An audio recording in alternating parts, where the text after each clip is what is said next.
Today I'm going to run through some ideas for drawing and painting. First of all, I want to just talk a bit about if you were deciding to go and do some drawing and painting outdoors, plein air as they say. My first bit of advice is have materials that you are comfortable and it's easy to transport and you feel confident with. I work with different things. I usually draw on A4 clipboards, or I can also do A3, and I actually have a bag that a friend made me, and this bag fits in my A3 drawing pad, all my paints, different types of paper, and it's really easy for me to carry around, and it's actually I've got a roll for my paints and everything, so it's something I can just pick up and go, and I don't have to worry about it. The reason I use the boards is I find it's easier to backboard, whether I'm using an easel or whether I want to draw freehand just sitting down. I find the backboards are more useful. I often work with sketchbooks as well, with hardbacks and softbacks, and then with materials, when I'm out and about, I use pretty much always the same things. I use stick and ink, which is a technique I'm going to do in the drawing today, and then I have a few pencils that are my favourite. Due to time, I don't usually get time to spend a long time out sketching, so I usually use materials that I can work quite quickly with. I will often use watercolours. I have different types of packs. Again, I just stick with small packs, and things that you are confident with, because what I found over the years is what people say is they get shy about drawing out in public, and if you're with something that you feel confident with, you won't feel that shyness. So we today are going to run through some of the techniques that I would be using when I'm out and about in a new environment, looking and exploring it. I apologise, I'm not out and about today for different reasons, but it's the same principles apply whether you're working from a still life or whether you're working out. The still life we're going to work from today is here, and if you want to work from it, we've also got the still images that you can use. Okay, the first exercise we're going to do today is stick and ink, which is, I use Indian ink, but there are lots of different types of drawing ink. You can also do it with watercolours that you work down into a wash, and a stick. And the reason I love sticks is you have no control. There's a limit or a limited control. If you had a pen or a pencil, you have a defined nib, but with a stick you don't. And so you get accidental marks. It doesn't hold the ink. So if I was to be using a drawing pen, which sometimes I do, the nibs hold ink. That's what the design is for. So you see how it is designed is so that it will hold ink into it, so it'll last longer, you can work more strokes. Whilst with a stick it doesn't hold the ink, it'll come off. So you'll get lots of accidental marks, you'll get lots of marks that are too heavy or too light, and it's part of that is about freeing you up, because what you're trying to do is get to know the thing you're drawing. And these are called, I call them warm-up exercises. I'm using an egg timer because I enjoy it. Some you can use timers or not. I use them because it keeps me moving. If I've only got a limited amount of time, it helps me move on to the next exercise. But obviously it's entirely up to you. So I'm going to twist it around and let's get started. Stick and ink drawing. I am going to start at the top and I'm going to start my timer now. So I'm going to start with putting in the vase, because to me it's quite a dominant feature. I've then got the skull that comes over one side, and I've just set this to, I have a lot of still life. So still life can be anything. It can be one piece of fruit, it can be 3 pieces of fruit. It doesn't have to be complicated. The same as when you're out and about, you don't need to look and worry about trying to get the perfect still life, this perfect composition or anything. It can just be about sitting and exploring the space, which you then might come back to at a later date. If you think about landscapes in art galleries, a lot of the actual landscape is a composition that's created from lots of different observations.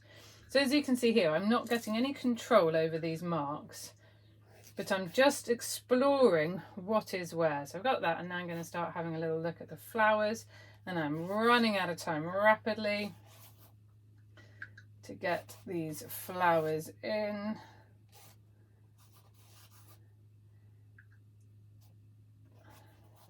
But I've got something in.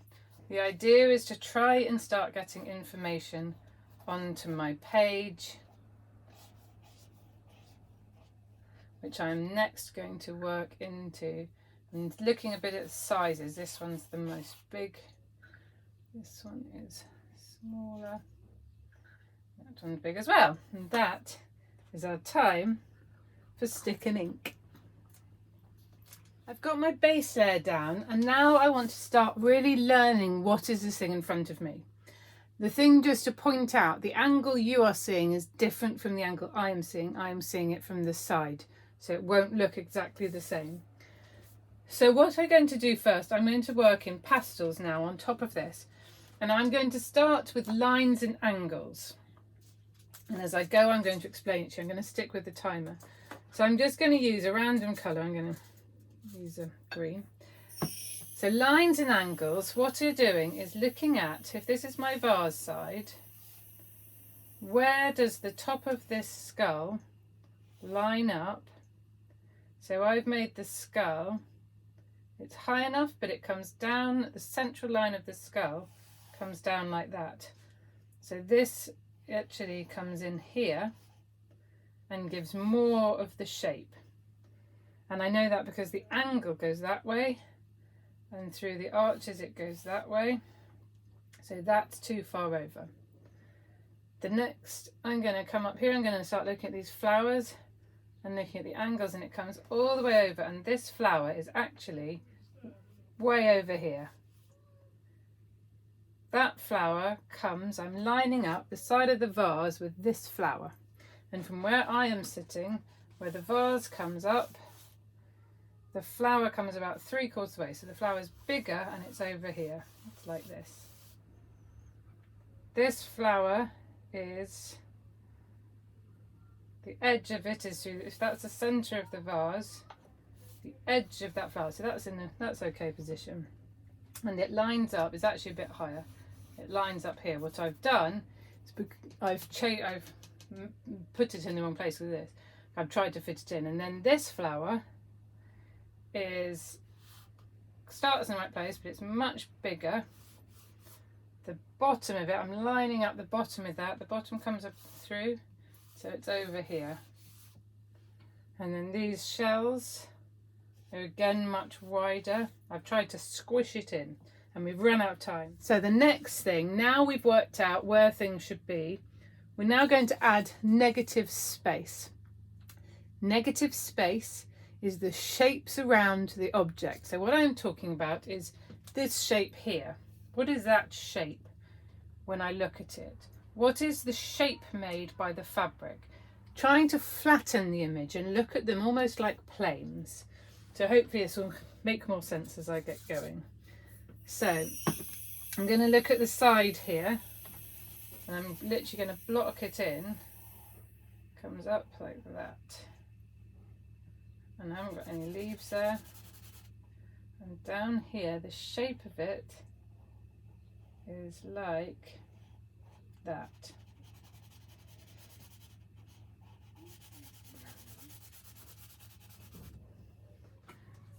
So the next bit of the negative space I'm looking at is down here.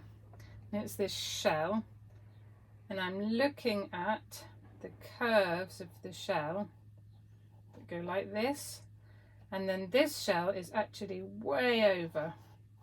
It's over there. And so you can hopefully see that by looking at the lines and angles and the negative spaces, you can map out and position everything in the right place. If you do this at the beginning, when you're warming up, then it means when you actually go to do your final pictures, you will have a much clearer idea. So I will make lots of different drawings like this, and then they will all go towards informing a longer piece, or just fun sketching. Last exercise that I'm going to do on this piece is looking at light and dark, and what I want to do is really understand where the light is coming from. The thing to remember when you are doing this is that if you are using any form of a natural light, it will move and it will change. So sometimes in paintings you can see that the shadow has changed as the painting has progressed, because in one place the shadow will be going one way and in another in the other way. So it's something to consider when you are working. I tend to do this as the very last exercise. I look at my darkest shadows and my lightest lights, and this is what helps inform the depth. So I'm still working with these pastels. I'm just going to pop in a bit more information in here. And so I'm going to use the timer and start looking at where is my lightest light and my darkest dark. I'm not using the correct colours. So my lightest light is actually on the top of these flowers up here, and through the top of these flowers. It's coming in off the side. I have light reflection here on the glass, and actually it's quite light down the front of here. Now I'm going to think about my darkest darks. In here it's very dark. No lights getting in here, no lights getting in the back. The same on this side. I've got no light getting in the back of this. In the skull, through the holes of the skull and down the bottom of this skull,